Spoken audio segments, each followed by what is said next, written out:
제주도의 한 커피 전문점 입구에 걸린 팻말입니다.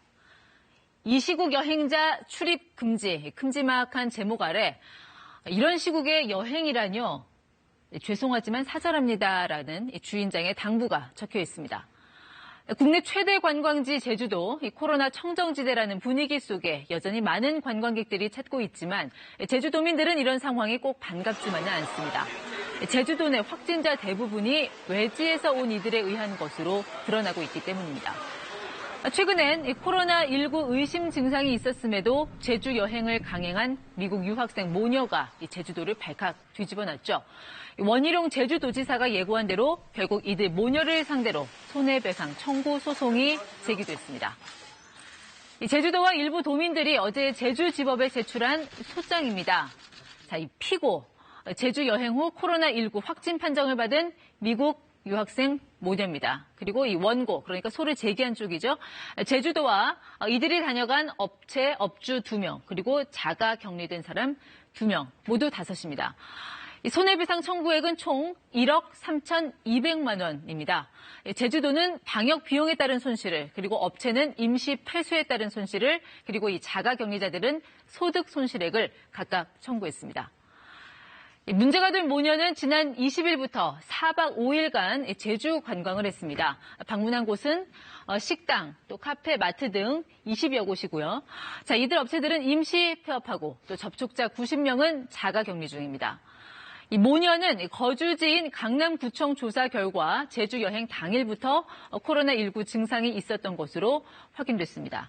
자, 이들이 확진 판정을 받은 게 25, 26일 이때니까 이 확진 판정을 받기 이전에 여행한 것을 놓고 소송을 하는 건 좀 지나치지 않느냐, 이런 지적도 있긴 합니다만 이 법률가 출신인 원희룡 지사는 손해배상 책임 입증에 문제가 없다는 입장을 보이고 있습니다.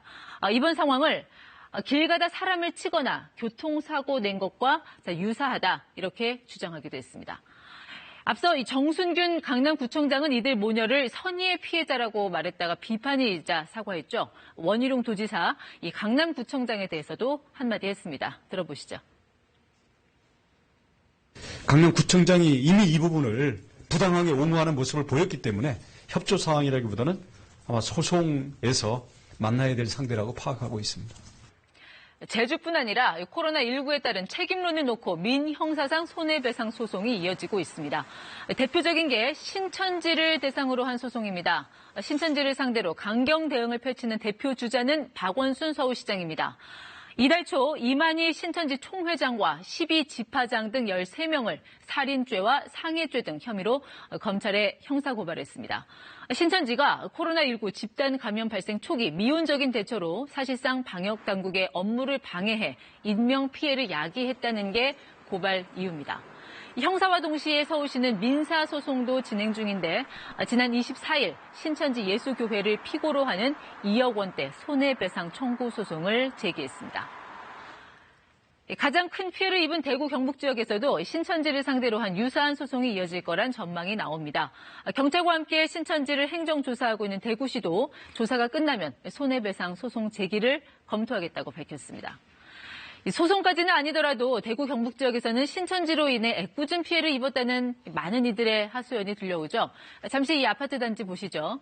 아파트 이름이 우방 신천지 타운입니다. 우방건설이 지은 이 아파트는 신천지 예수교와 아무 관련이 없지만 코로나19 확산으로 신천지에 대한 부정적 인식이 커지자 즉각 대응에 나섰습니다. 입주자 대표회의가 개명 절차를 밟고 있는데 향후 이런 식으로 신천지에 피해를 입었다고 주장하는 상당수 단체나 개인들이 속출할 가능성 배제할 수 없습니다. 신천지 측은 코로나19 사태에 일정 부분 책임이 있다는 건 인정하면서도 지자체들 압박이 도를 넘을 경우 적극 대응하겠다고 밝혔습니다. 신천지 내부에는 변호사도 꽤 있는 것으로 알려져 있죠. 신천지 관계자는 정부가 시키는 대로 100% 다 하고 있다며 쥐도 갈 곳을 마련해주고 몰아붙여야지, 그렇지 않으면 덤빈다는 말로 향후 법적 대응에 나설 수 있음을 시사했습니다. 언제 끝날지 모르지만 이 코로나 사태가 진정되면 국내외 여러 형태의 법적 소송이 이어질 걸로 예상됩니다. 경제를 위기에 몰아넣고 수많은 인명을 희생시킨 코로나19 사태의 책임 규명과 배상이 현안이 될 것은 자명해 보입니다. 그리고 그 예고편은 이미 시작됐습니다. 친절한 뉴스였습니다.